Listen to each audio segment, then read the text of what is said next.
Hi class, this is your instructor, Skylar Huff, and welcome to the 27th chapter. We're here now with the seedless plants. About 445 million years ago, planet Earth would have seemed an inhospitable place because even though life abounded in the ocean, it did not yet exist in abundance on land. Occasionally, perhaps, an animal would crawl out of the water onto land, but it never stayed there permanently because there was little to eat on land. Not a single blade of grass, no fruit, or seeds. During the next 30 million years, a time corresponding roughly with the Silurian period in geologic time, plants appeared in abundance and colonized land. So where did they come from? Although plants living today exhibit great diversity in size, form, and habitat, biologists hypothesize that they all evolved from a common ancestor, which was an ancient green alga.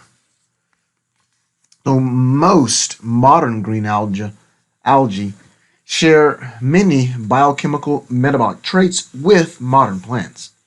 Both green algae and plants contain the same photosynthetic pigments, being chlorophylls A and B, and the carotenoids, including the xanthophylls and the carotenes. Both store excess carbohydrates as starch and have cellulose as a major component of their cell walls. In addition, plants and some green algae share certain details of cell division, including formation of a cell plate during cytokinesis. So, the question yet remains, what exactly is a plant? So to appropriately tell you all what a plant is, I'll say that a plant is a complex multicellular eukaryote that has cellulose cell walls, chlorophylls A and B in plastids, and starch as a storage product, and many have cells with two anterior flagella. In addition, all plants develop from multicellular embryos that are enclosed in those maternal tissues. And it's this last character that is one that distinguishes plants from green algae. So most botanists refer to land plants as embryophytes because of this character. So plants range in size from, of course, the minute, almost microscopic duckweeds, which I had to put in my plant collection in aquatic biology, and of course watermeal, to those massive giant sequoias, some of the largest organisms to have ever lived. So plants include hundreds of thousands of species that live in varied habitats, from of course the frozen Arctic tundra to the lush tropical rainforests to harsh deserts and even those moist stream banks. So as we continue our journey, class, as we've now begun in the plant kingdom, just keep in mind that plants had to adapt for life on land. So for those following me along, which I think all of you are now, you should be, class, on page 564. So we're here in 27.1 with those adaptations of plants to life on land. So the question begs, how were plants modified during this transition from life in water to life on land? Another question that could be asked is, what are some of those features of plants that have let them colonize so many types of environments? So with those questions as far as why and how, I'll just help you out with two evolutionary adaptations. So those two evolutionary adaptations plants evolved for life on land are primarily, one being that waxy cuticle. So that important difference between plants and algae being that the waxy cuticle is what covers the aerial portion of the plant. So it's essential for the existence of life on land for the plants, and that cuticle helps prevent desiccation, or what is known as drying out, of those plant tissues by evaporation. So plants that have adapted in moisture habitats have a very thin layer of wax, whereas those adapted for those drier environments often have a thick, crusty cuticle. And even those desert plants, which have that reduced surface area, particularly of leaves, that's of course the case to minimize that loss of water. So with that, plants must obtain carbon that, of course, is needed for photosynthesis from the atmosphere. So, of course, they attain that as carbon dioxide. So to be fixed in organic molecules such as sugar, CO2 must first be, of course, that diffused into the chloroplasts that are inside those green plant cells. So because the waxy cuticle covers the external surfaces of leaves and stems, however, the gas exchange through the cuticle begins, of course, between that atmosphere and the interior of the cells is negligible. So those tiny pores that, of course, are that facilitator are known as stomata, or, of course, being singular, being that stoma. So these, which dot the surfaces of leaves and stems of almost all plants, are what facilitates gas exchange. So plants had to be able to capture class, what is known as atmospheric carbon, to, of course, synthesize sugars. So with this in mind, I'll say let's get on to what are called sex organs here briefly. So the gametangia, or the gametangium, being singular class of most plants, are multicellular, whereas the gametangia class of algae are unicellular. So each sex organ, or gametangium, has a layer of sterile, non-reproductive cells that surrounds and protects the delicate gametes, the egg and sperm cells. So in plants, fertilized eggs develop into that multicellular embryo, or that young plant, within the female gametangium. Thus, the embryo is protected during its development. However, in algae, the fertilized egg develops in a way from its gametangium. So in some algae, the gametes are released before fertilization, whereas in others, the fertilized egg is released. So, of course, we have that from algae, we have that from algal species shown here, class, to your left. I thought I had the pen ready to go, but apparently I did not. So that from algae class here, and of course that from plants living on land there. And I just put plants. Well, all right. Having gotten to this point, class, we'll now get to that plant life cycle. And this is, class, more formally known as the alternation of generations. I repeat, this is the alternation of generations. So prepare yourselves to see this, class, on your test, in that you will put into that diagram those two generations that, of course, all plants alternate between, being shown before you now, as well as the process, class, leading to each of those portions. And let's just get to that now. So you can follow along with me, class. This is a key point. You'll find, class, explained on page 564, and then, of course, shown in photo in figure 27.2 on page 565. Let us now begin. So as I mentioned, class, all plants alternate between these two generations. They are, class, those haploid and diploid generations. So as I go through this, just take your time with me, and if it doesn't make sense, please let me know. I'll begin with the sporophyte generation shown here. So it's that sporophyte generation, class, that diploid portion, that goes through meiosis. So the sporophyte generation, as it goes through meiosis, class, creates those haploid spores. Notice we went then, class, from what was diploid, that sporophyte, to now, class, being at that haploid spore generation. So those haploid spores, class, go through mitosis. I repeat, those haploid spores go through the process of mitosis. And by way of mitosis, class, they develop into that haploid gametophyte generation, as you see there at the top of the screen. So what happens is that haploid gametophyte generation, meaning that second of two generations, class, will then go through mitosis yet again. And by way of mitosis here, what happens is, of course, the egg is created as well as the sperm.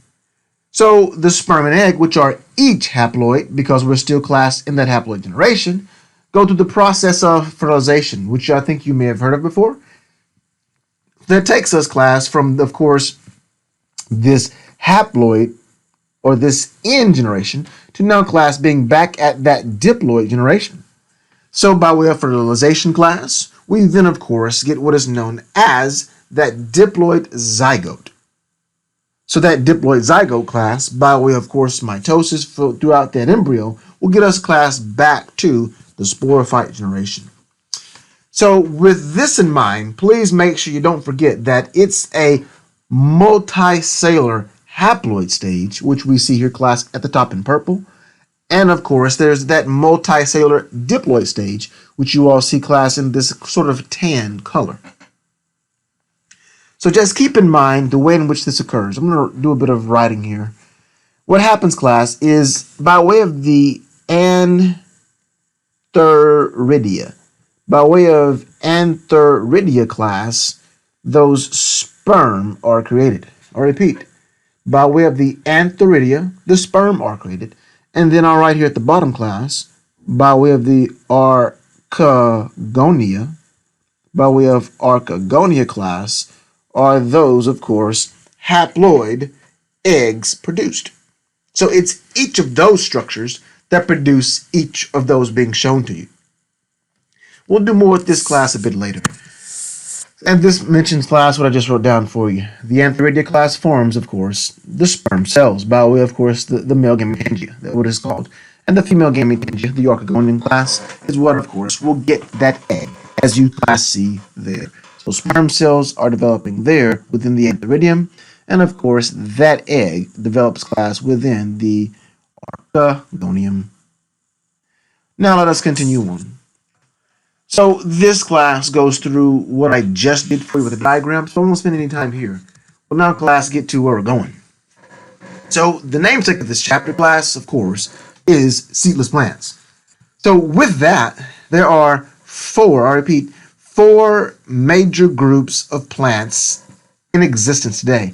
And you likely will hear me call those extant plants. So it all began, class, with that ancestral eukaryote as mentioned prior, and that evolution class of chloroplasts. So from that happened, class, of course, by the incorporation of cyanobacteria, we got to red algae. So there was a loss, class, of that red pigment, and we get to what are now, class, called the green algae, and it of course includes other charophytes. And then we get to that development, class, of that multicellular sporophyte. So evolutionarily, class, that sporophyte embryo within the maternal gamete tissues has now gotten us, class, to what are known as those land plants.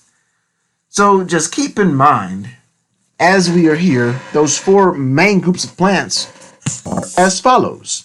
So we'll begin, class, here with those bryophytes. You see it listed before you, the non-vascular bryophytes. I'll put a 1 there because that's the first group we'll get to. So in case you're wondering, the way it happens, of course, was what we just went through. By evolution, class, of that waxy cuticle, the multicellular gametes, class, the gametangia, and of course the multicellular embryos, all because of the green algal ancestor. So from there, we then get to the rest of which, meaning the liverworts, the mosses, and hornworts. And then the second of four groups of land plants, class, are those seedless vascular plants. I'll just put a 2 here at the top. The seedless vascular plants. So that will be, class, our second group, and of course what will finish up chapter 27. And then in the 28th chapter, class, well, let me step back just a moment. I said the seedless vascular plants. So if you keep in mind, class, those plants still have no seeds. However, that other word in the name, class, tells you what has evolved. And if you don't know what has evolved, class, it is right here. It's that evolution of vascular tissues. What are those two types of vascular tissues, class, I'm referring to? Please think back to the 33rd chapter. They are, class, xylem and phloem. So, of course, you have the ferns and their allies. I'll refer to them as being those. And then in that last chapter, class, of course, that will be tested upon on your next lecture test. It will be chapter 28. And it includes the last two groups, class, being, of course, the gymnosperms and angiosperms. So, of course, those are known as the seed plants. So that's where we're going, class. And let us now begin. So we're here, class, in that first group. We'll call these the bryophytes. So keeping in mind, class, The bryophytes, I'll say it as being, it includes an approximate class 16,000 species. So here we have the mosses, the liverworts, and hornworts. The mosses class are from phylum Bryophyta. The liverworts class are from phylum Hepatophyta. And of course, the hornworts are from phylum class Anthosaurophyta. So to describe them class in whole, they have no vascular tissues. The bryophytes do not. By and large, they are small, and they class are requiring a moist environment. I repeat, the bryophytes class require a moist environment. So now I'll get to the mosses class more specifically.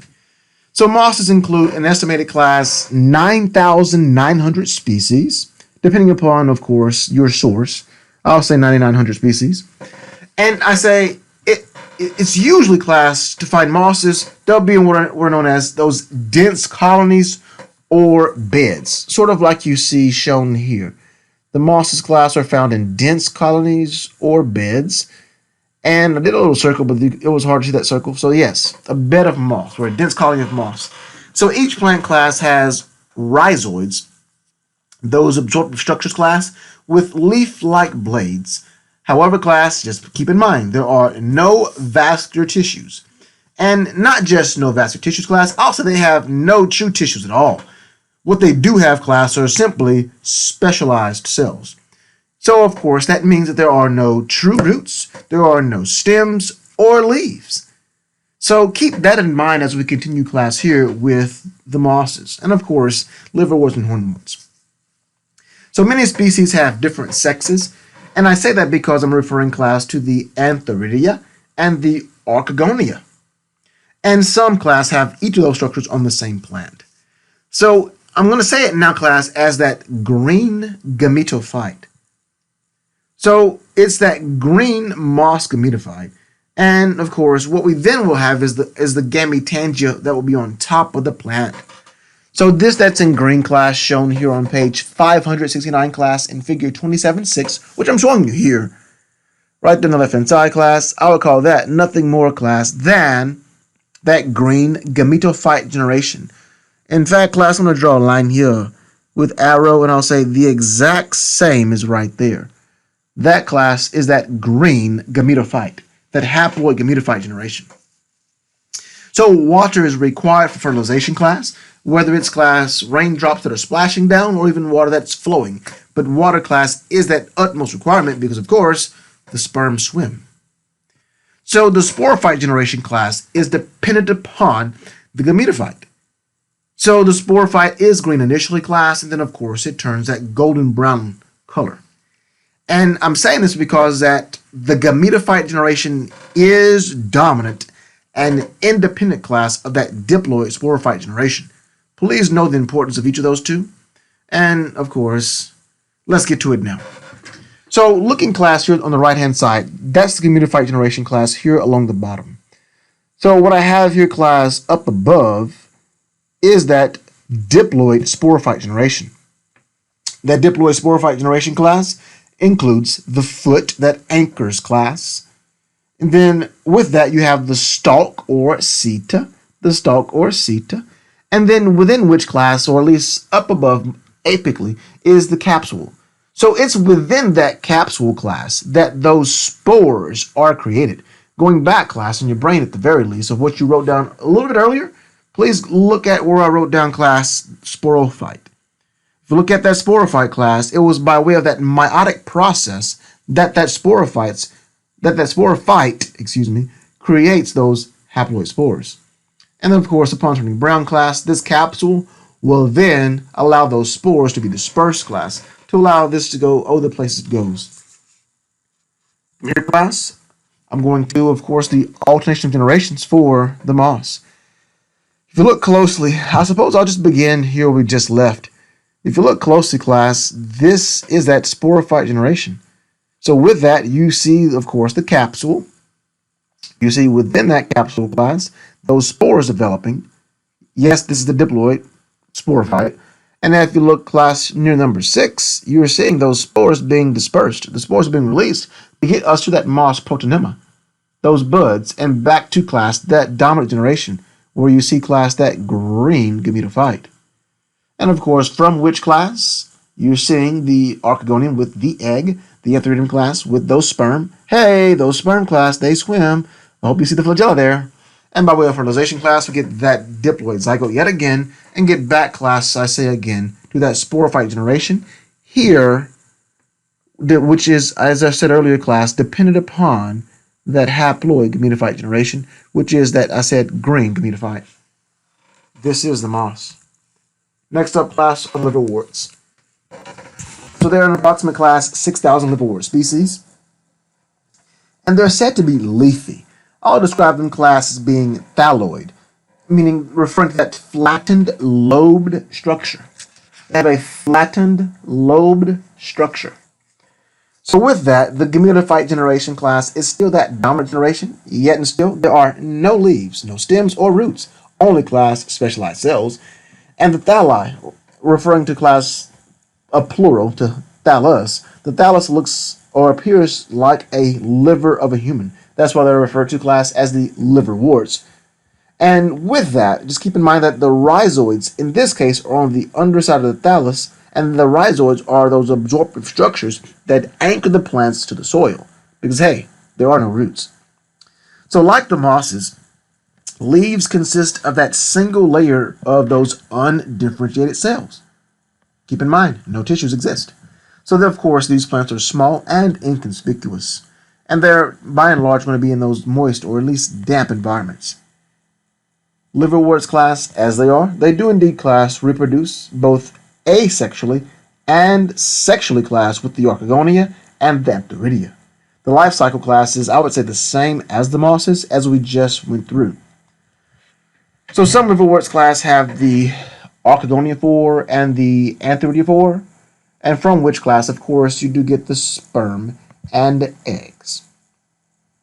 However, class, just keep in mind, well, before I get to that, the sporophyte is still dependent class on the dominant gametophyte generation. And I'm saying that the gametophyte class is dominant here because that is the generation that is there all of the time. Meaning you will always see a gametophyte generation here in these plants, meaning these bryophytes. And of course, it'll only be sometimes class that you all will notice, sometimes class that you all will see that sporophyte generation. That's why I say the gametophyte in this case class is dominant. So with asexual reproduction class, what we have class are known as gemma. Yes, I said gemma. That's Gemma.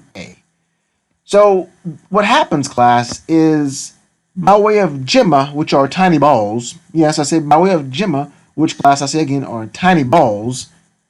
They're inside class the gemma cup. So what happens, class, is that when raindrops fall or even water disperses the gemma, it allows class for that asexual reproduction. Utterly amazing to me, class, how these things have evolved. So there you have it, the gemma cup for the gemma inside for asexual reproduction. So this class has been what are known as the liverworts, as you see their class in photo, the liverwort. Up next, we're hitting out to class the hornworts. I'll be brief with hornworts class. There are an approximate 100 species of hornworts. They resemble class the liverworts, and they're typically found in disturbed areas such as roadsides and fields. They have a single large chloroplast per cell, and with that, I'll say they have that needle-like sporophyte that projects out of their thallus. And I'll go to the picture class because I like pictures. So, of course, that thallus area being there, I don't know what happened to this structure. And up above class, this is, of course, the sporophyte generation, and why they get their name, class, being hornworts. In the meantime, class, I'll now move on to what's next. So next up, class, we'll get to what is known as, well, I'm going to get to two basic types of true leaves. And for those following the textbook, we're getting on into what are known as, class, the seedless vascular plants. This is textbook section 27.3. So I'm going to describe these two types of leaves first. So to make it, class, I would say simple, the two types of leaves are known as being either a microphyll or a megaphyll. To make it easy, class, microphylls have one vascular vein. I'll repeat, microphylls have one vascular strand, one vascular vein. You find this, class, in the club mosses. And as opposed to, class, that megaphyll, I say the megaphyll, class, is, of course, they have many vascular strands or many veins. And to help you out with why I say that, class, I would say megaphylls are most leaves we see and know today. For instance, an oak tree leaf, or maybe the leaf of, I guess I'll say, a maple tree. So that typical leaf you think of, class, and it's not just restricted to those angiosperms, but also we'll find megaphylls, class, in gymnosperms and even class ferns. But just keep in mind, megaphylls, many vascular veins, the typical leaf we think of, and microphylls, class, one vascular vein. So here we are, class, in the seedless vascular plants. So since we're here, just keep in mind that the key adaptation, class, is, hey, vascular. So as it states, class, we have now, class, had the evolution of those two vascular tissues being xylem and phloem. So it allows, class, water, those dissolved minerals, and sugar to be transported to all parts of the plant. Now we also have, class, what are known as true stems, true leaves, and most of which, class, have roots, and of course the vascular tissues I mentioned. So if you look at what you have here, class, and kind of restrict our view to where we are here, that's where we are right now with the ferns and their allies. So yes, we have the evolution, class, of those megaphylls. And on the other side, class, where we are with the other of which would of course be the lycophytes, meaning those club mosses and the spike mosses. Those are not mosses at all. Each of which, class, you're seeing, meaning the ferns and their allies, meaning the lycophytes, each of which, class, have vascular tissues. They're just a bit different. So we'll learn this, class, as being the ferns and their allies. So just keep in mind, class, that microphylls exist, and then we have the evolution of megaphylls, being, of course, the typical leaf we know. And just make sure you know that these plants are going to be a lot taller. And the reason that they are taller, class, is right there before you, class. Meaning it's that evolution, class, of vascular tissues, allowing these plants to grow tall. Now on to club mosses. So the club mosses are from phylum Lycopodiophyta. There are approximately 1,200 species, and they are small, resembling, class, ferns and conifers. I mean, you may have seen these, class, in the woods somewhere.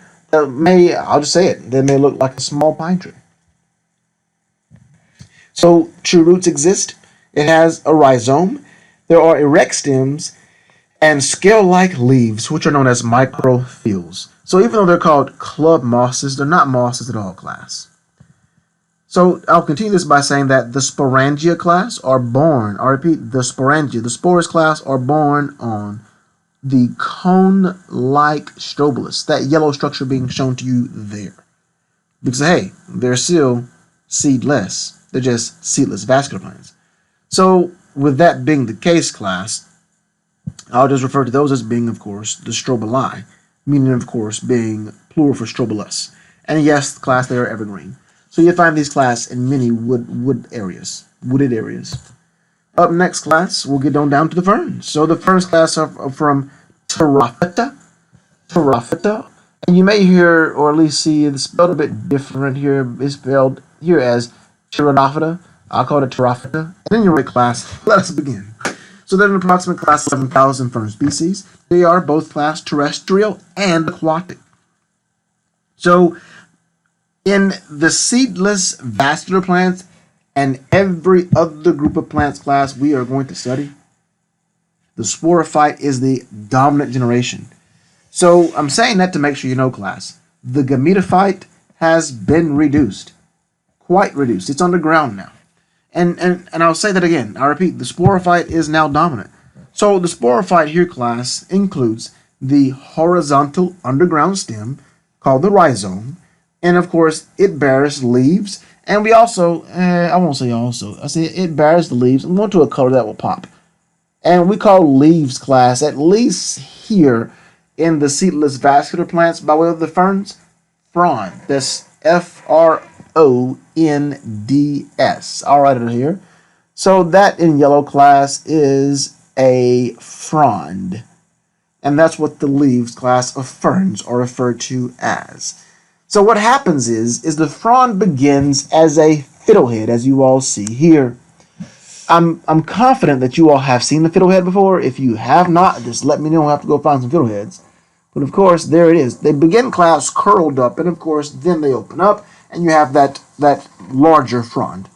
So many species, class, bear sporangia in sori, and to be plural, class, it's called a sorus. And yes, I'm referring to spores.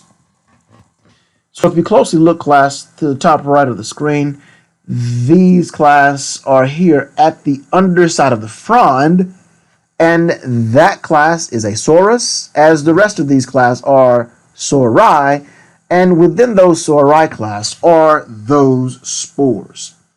So what happens is, of course, the spores are released from the sori, and of course, from their, class, we get more and more and more ferns.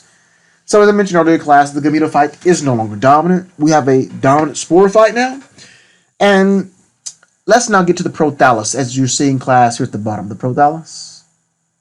So the prothallus, class, as it's described, it lacks vascular tissues, class. However, it will, of course, produce the archegonia, class, and the antheridia. We still, class, I repeat, we still need water for fertilization because, of course, the flagellate sperm. So this, class, shows the life cycle of fern. I like beginning here, and on your test, class, prepare yourselves to label the life cycle of a fern. Prepare yourselves to label the life cycle of a fern, and I can provide you that piece of paper, class, via Canvas, so you can begin to practice labeling such. So we'll begin, I guess, opposed to the right-hand side of our number one. We'll begin here. Boom. So what we have, of course, is, yes, the frond. We have, class, the rhizome, that horizontal underground stem, and we also have the roots. We there also have the fiddlehead. From there, class, we get to the underside of the frond with, of course, the sori. By way of meiosis, class, those sori produce, of course, spores. The spores are released, class, getting us back to, of course, that gametophyte, meaning that prothallus. From there, class, egg is there, sperm cells, class, are within, we get fertilization, class, and we're back to, of course, that young sporophyte generation, class. This is the alternation of generations, class, for, by and large, the seedless vascular plants, but we, of course, we used the fern to show such. Please study this, class, for your test. Up next, class, are the whisk ferns. I'll be here, class, quickly and shortly. What we're seeing here, class, is Psilotum nudum, class, which, of course, I guess I should say it as being a whisk fern. And what I'm saying about this is it has dichotomous branching. That's why you always see, class, it branches into twos. It branches into twos. And again, it branches into twos. That's why I say dichotomous branching occurs. Only about 12 species exist, class. There are no true leaves. And, of course, with that being the state, class, that's all I'm saying about whisk ferns. I've only seen a whisk fern once, class, and that was in Starkville, Mississippi, in a bank. Next up, class, the horsetails. So these horsetails are pretty interesting, class, in that they're from the genus class Equisetum. And there are about 15 species of horsetails that exist. So they can get to be up to 4 feet tall. They have hollow, true stems with roots and very small leaves. You're seeing, class, of course, the small leaves there. So with those, the leaves, class, are reduced and whorled, and they go around the stem. The leaves do. And with those leaves going around the stem, they're there. They just are not nearly as, I guess you say, distinct as maybe what you once saw. They're still class photosynthetic, as is that stem class green and photosynthetic. And those non-reproductive stems are what resemble class a horse's tail. So in times before in noun class, they were known as the scouring rush because they were used to clean pots and pans. And each reproductive branch class has a terminal cone-like strobilus. So that's class where the sporangia are born. That's where the spores class are born. So to keep in mind, that being the case class, the sporophyte is still dominant and independent class of that gametophyte. And the life cycle here class is very similar to that of the fern. Hence I used the fern life cycle class just moments ago. And what I'll say nextly class is that the sporophyte dominant, gametophyte still independent, meaning the sporophyte is still dominant and independent class of that gametophyte, which of course is yet reduced, still reduced. Just to make sure you don't forget it, class, water is still required for fertilization because of flagellate sperm. These are class the horsetails. Hence we call it class the ferns and their allies. So I won't spend a whole lot of time necessarily here, but what I will do, class, is I'll kind of go through this in that linear left-right fashion. And what I'm saying is we're back to that alternation of generations. So what I'll do here now, class, is I'll state that in what I'm getting to is, I guess I'll say it as being spores, class. We've spoken to spores, meaning, yes, the sporangia, the spores, and getting to those spores. Well, what I'm saying now, class, is some species of bryophytes, class, are homosporous. And when I say class homosporous, I'm referring to they produce only one type of spore. So some bryophytes, some horsetails, whisk ferns, and even club mosses, and most ferns are going to be, of course, creating the spores. However, class, some ferns and club mosses are heterosporous. I repeat, some ferns and club mosses are heterosporous. Let me write this down. I gave you class homosporous. Let me clear that. I don't know how that happened. I said homosporous. What is going on with my pen? Maybe I'm writing without giving it time to think. So there it is, homosporous. So when I say homosporous, class, I'm referring to it producing one type of spore. One type of spore. Now when I refer to, class, those species that are heterosporous, that means they produce, class, two types of spores. So I'll put two types of spores. Now let's get to that now. So I said that certain ferns and club mosses, and even some spike mosses, so they have, class, what are known as microspores, which are haploid, and megaspores, which of course are haploid. So that's what we're getting to, class, meaning that microsporocyte, and that, of course, producing the microspore, and that megasporocyte producing that megaspore. So that's where we're going with what I'm referring to now, you all. So the way it happens, class, is like this. We begin, class, with the strobilus. So on the strobilus itself, there is, class, what is known as that microsporangium and that megasporangium. So what happens, class, within the microsporangium is that there are these microspore mother cells. So the microspore mother cell gives rise to the microspores. And of course, class, that's a meiotic process. So I say again, the microspore mother cell via meiosis gives rise to the microspore. The megaspore mother cell via meiosis gives rise to the megaspore. So we then, class, now have microspores.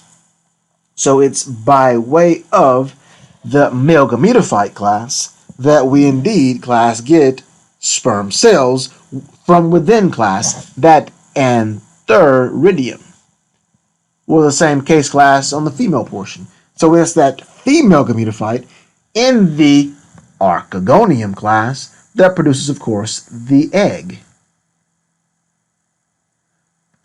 So from this, class, it's set up, class, I say, the evolution of all of these other plants to come, meaning heterospory, having microspores and megaspores. And you may say, wait, Huff, what are you getting at? What I'm getting at is this, class. After fertilization, of course, as I think you all know about pretty well, having gone through it once before in this same lecture, we, of course, get the zygote. Zygote develops into the embryo. And we, of course, ultimately, class, get back to that sporophyte generation. The reason, class, I stayed here so long is because, class, heterospory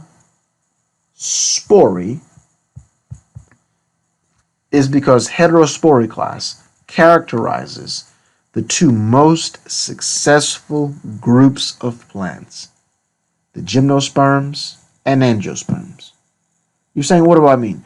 What I mean, class, is having those two spore types, the microspores, the megaspores, class, is a requirement for seed production, meaning both of which, meaning the gymnosperms and angiosperms, are types of plants, or at least types of groups of plants, class, the most successful groups, and they both produce seeds. And the only way, class, to produce those seeds are by being, class, of course, heterosporous. So having gotten this far in the chapter, class, please make sure you study very well. Take notes on this chapter, class, again, very well. And make sure you inquire, class, about ancient plants and coal formation that you find on the top of page 579. It's a very interesting, class, to read that. So from here, class, we'll get to, the rest of what's going to be taught. Meaning we've already done this top portion. We just finished, class, the seedless plants here in the 27th chapter. So now, in the 28th chapter, we'll be with the seed plants, class, the gymnosperms and angiosperms. So this has been your instructor, class, Skylar Huff. And if you have any further questions, please, class, do not hesitate to contact me. Thank you all for listening, class, and prepare well for the test.